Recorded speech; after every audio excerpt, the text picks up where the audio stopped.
자, 다음으로는 아까는 여기서 있죠. 여기서부터 요렇게 요까지 대장까지 전반부에 했습니다. 자, 이번에는 어디냐면은 그 반대 부분입니다. 반대 부분. 자, 여기서 뭐가 있었어요? 여기가 비장이 있었어요. 요 밑에 여기가 심장, 양쪽 폐 이렇게 있었죠. 그리고 여기 입, 식도, 분문, 위장, 십이지장 이런 식으로 갔죠. 대장, 충수 이렇게 갔죠. 자, 그 다음에 여기서 건너서 비장 위쪽으로 가서 여기서부터입니다. 여기서부터 간, 췌, 담, 신장, 수뇨관, 방광, 전립선 이런 순서로 가요. 네. 자, 간이 있고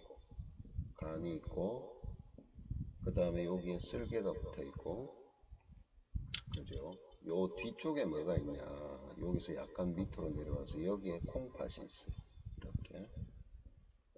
그 다음에 요렇게 수뇨관이 내려오고 여기에 방광이 있죠. 그리고 여기에 생식기가 있죠. 요 순서로 간다는 뜻입니다. 요 순서로.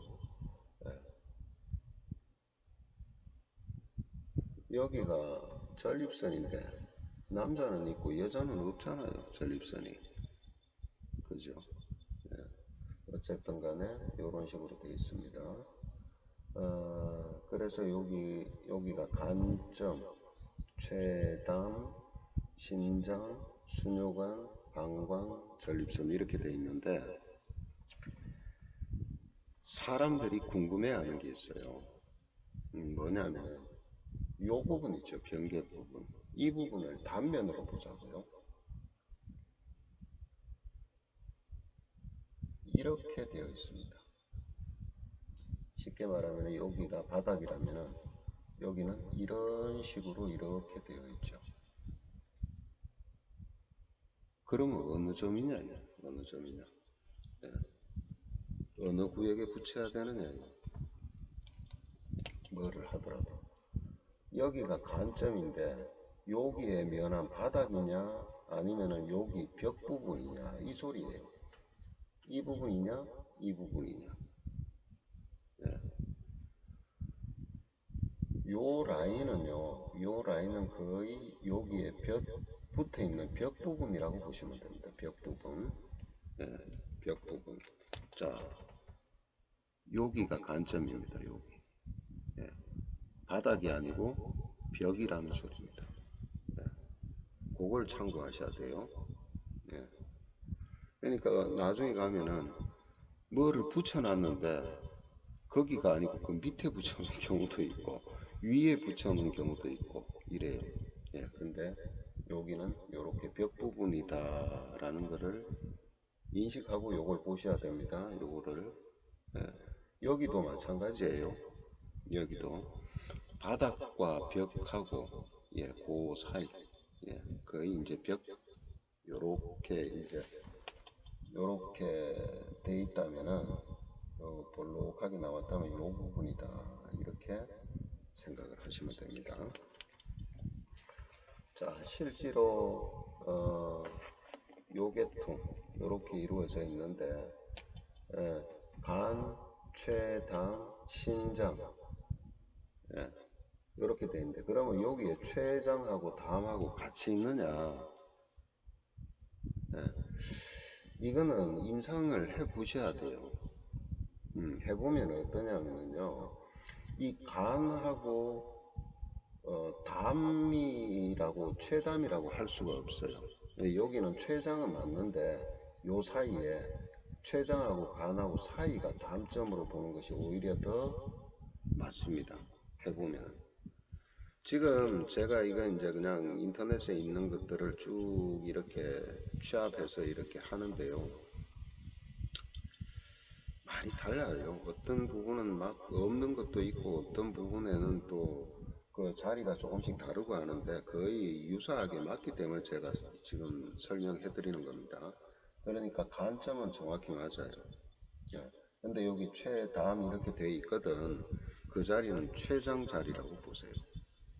예. 그리고 담은 간하고 췌하고 사이에 있다. 예, 이렇게 보시면은 거의 맞습니다. 임상에서. 예. 예, 그렇게 이해하시고, 자, 그러면은 저거는 어떤 거냐? 마찬가지예요. 똑같아요.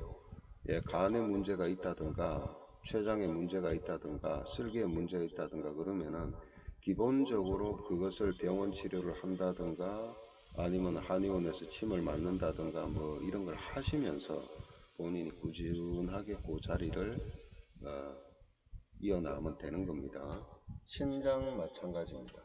심장도 그렇고, 그 다음에 수뇨관은 이거예요. 네, 요거 신장에서 소변을 걸러서 어떻게 해요? 수뇨관을 통해서 방광으로 모이죠. 예, 그래서 여기는 방광, 그 다음에 전립선 이런 식으로 요 라인은 그렇게 형성이 되어 있습니다. 형성이 되어 있는데 여기 보면 신장하고 요 부분 12지장하고 사이에 여기 복수점이라고 있습니다. 복수점. 네. 복수 찰 때 붙인다고요? 별로 안 듣습니다. 네. 그런 데는 너무 이런 자리는 너무 연연하실 필요는 없는데 다만 예를 들어서 이제 암 환자가 복수가 찼어요. 복수가 찼는데 이제 그 복수 차는 이유가 뭐예요? 복수 차는 이유는 단백질이 아미노산이 제대로 흡수가 안 되는 거예요. 예.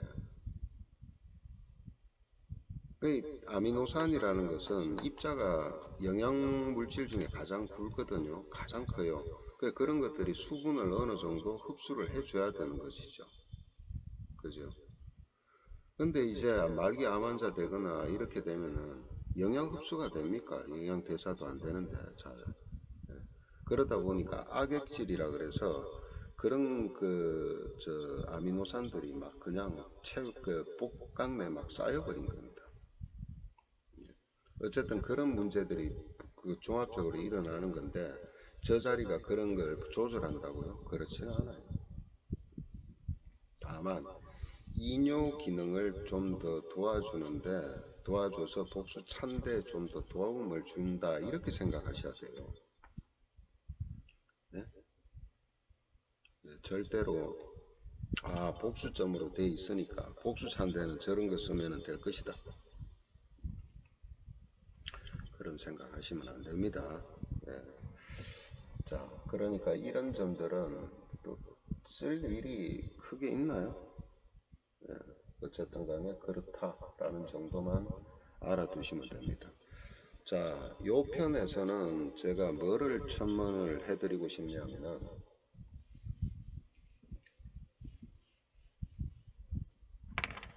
우리가 흔히 말하는 호전 반응, 예, 명현 반응.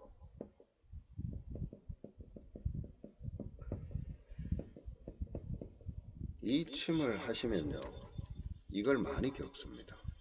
특히나 T침이나 이석 붙여서는 별로 안 일어나요, 저게. 근데 사열을 하잖아요. 다음날 바로 일어납니다. 아니면 그날 저녁부터라도 일어납니다. 그만큼 빨라요, 자극이. 예. 그러면은 이것이 이 침에 의해서 호전 반응으로, 명현 반응으로, 다시 말하면 호전 반응은 뭐예요?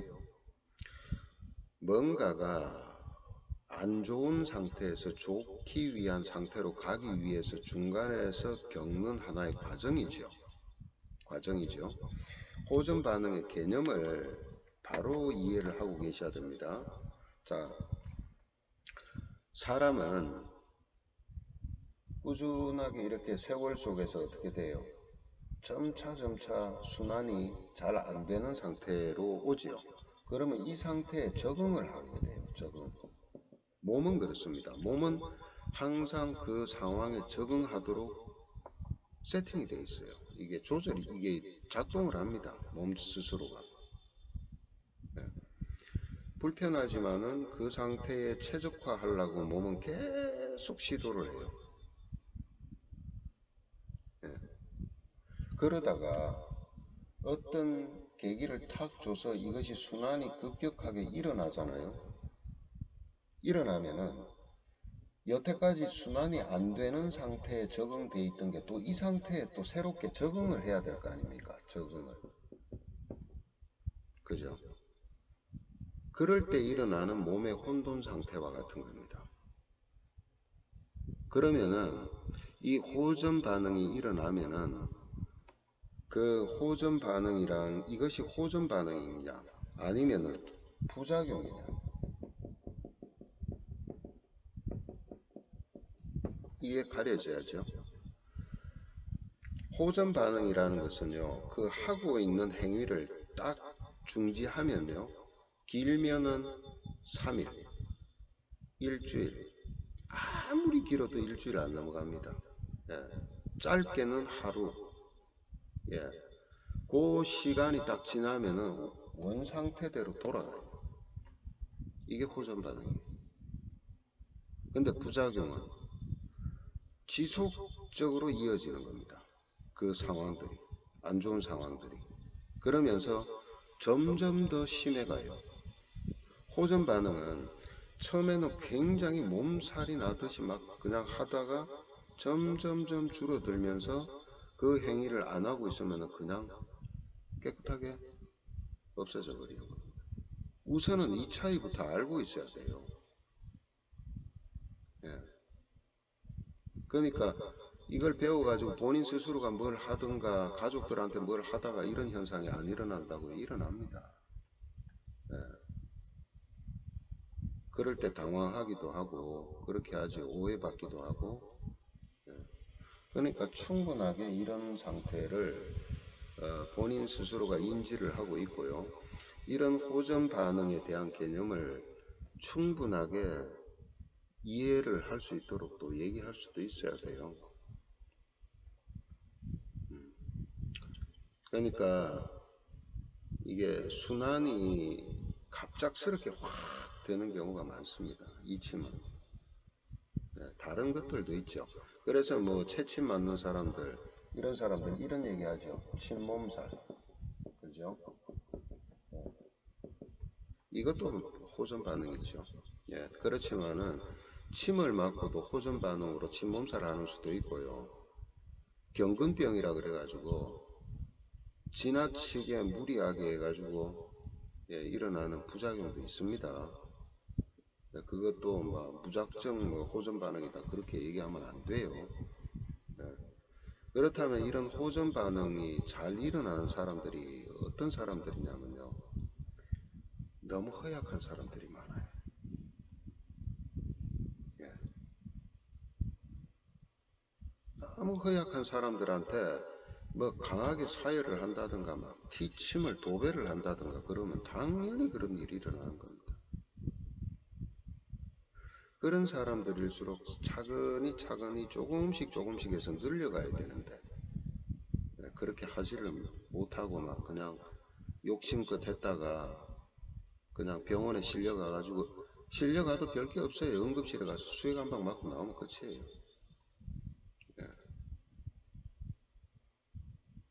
그런 것 때문에 낭패 보는 일들, 막 오해 사는 일들을 참 많이 보는데 그런 관리, 그런 조절을 잘 해야 돼요.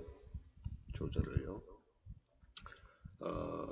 여기서는 뭐 구체적으로까지 다 표현하기 어렵습니다만은 나중에 강론편에 가면은 처음에 이제 하기 전에 예, 누군가를 하기 전에 또는 이제 본인 스스로도 그렇고 이 맥박 그죠? 맥진하는 거 예, 이런 것들 또 여러 가지 어떤 조건들을 조금 실감 있게 나열을 하고 그런 것들을 참고해야 됩니다. 무턱대고 하는 게 아닙니다. 그러니까 호전 반응이라는 것은 이런 것이다. 순환이 안 되는 상태로 여태까지 적응을 해왔잖아요, 몸이. 그런데 이 이침이나 이런 걸 통해서 뭔가를 했을 때 갑자기 순환이 활성화될 때 몸이 다시 또 거기에 적응하는 단계에서 일어나는 일종의 몸살 같은 겁니다. 여러 형태로 나타나는데 가장 많이 나타나는 게 이제 몸살 같은 그런 형태로 나타나는데, 그때 가장 좋은 건 뭐예요? 따뜻한 꿀물 같은 걸 한 잔 먹고 다리를 조금 높게 베개 같은 걸 다리 밑에다가 이렇게 공거 놓고 그렇게 해서 따뜻하게 좀 몸을 보호하고 한숨 자고 나면은 훨씬 개운해집니다. 그걸 더 빨리 하는 데는 또 손 따는 방법도 있고 또 여러 가지가 있죠. 어쨌든 그런 호전 반응이 발생한다는 거, 그걸 꼭 염두에 두시기 바랍니다. 그 다음에 이제 이 간점 같은 경우에는요, 간에 문제가 있는 사람들한테 저기에 티침이나 이석을 붙이면요 무지 아픕니다. 자극이 굉장히 심하게 옵니다. 이석이라는 거는, 티침이라는 거는 뭐 스티커 안에 스프링 같이 이렇게 해서 침이 있지만은, 이석 같은 경우는 없어요. 그냥 동그랗게 알갱이 같은 거 하나 있는 것 뿐이거든요. 피부를 뚫는 것도 아닌데도 그 붙여놓으면 엄청나게 그 통증이 나타납니다. 그렇다고 해가지고 못 견딜 정도는 아닌데, 어쨌든 그렇게 해서 이렇게 손으로 자꾸 그 자리를 자극시켜주면 더 좋긴 한데 너무 아파서 손을 못 대는 경우가 있어요. 그리고 베개를 이렇게 베면 막 자지러집니다. 베이면. 자, 그럴 때는 어떻게 하냐면요, 한 몇 시간 붙였다가 뗐다가 또 몇 시간 붙였다가 뗐다가를 유난히 심하게 아픈 자리는요, 그렇게 해서 반복해서 하다 보면은 어느 때는 이제 꾸준하게 붙여도 괜찮아요. 예. 저희들 같은 사람은요, 귀를 별짓을 다 해도 귀가 안 아파요. 예. 옆 귀에다가 스티커 친 도배를 해도 안 아픕니다. 그러고 막 베개를 막 갖다 대도 안 아픕니다. 예. 그러니까 순환이 제대로 되는 사람들은 절대로 귀를 막 이렇게 해도, 그 다음에 스티커 침 같은 걸 붙여도 그런 통증은 없다. 예. 그러니까 뭐냐, 귀에 시술하는 시기를 언제까지요? 그때까지 해야 돼. 자, 오늘은 복강 내에, 자, 여기서부터 이렇게 해서 이렇게 한 바퀴 돌았죠. 예, 이렇게 설명을 드리겠습니다.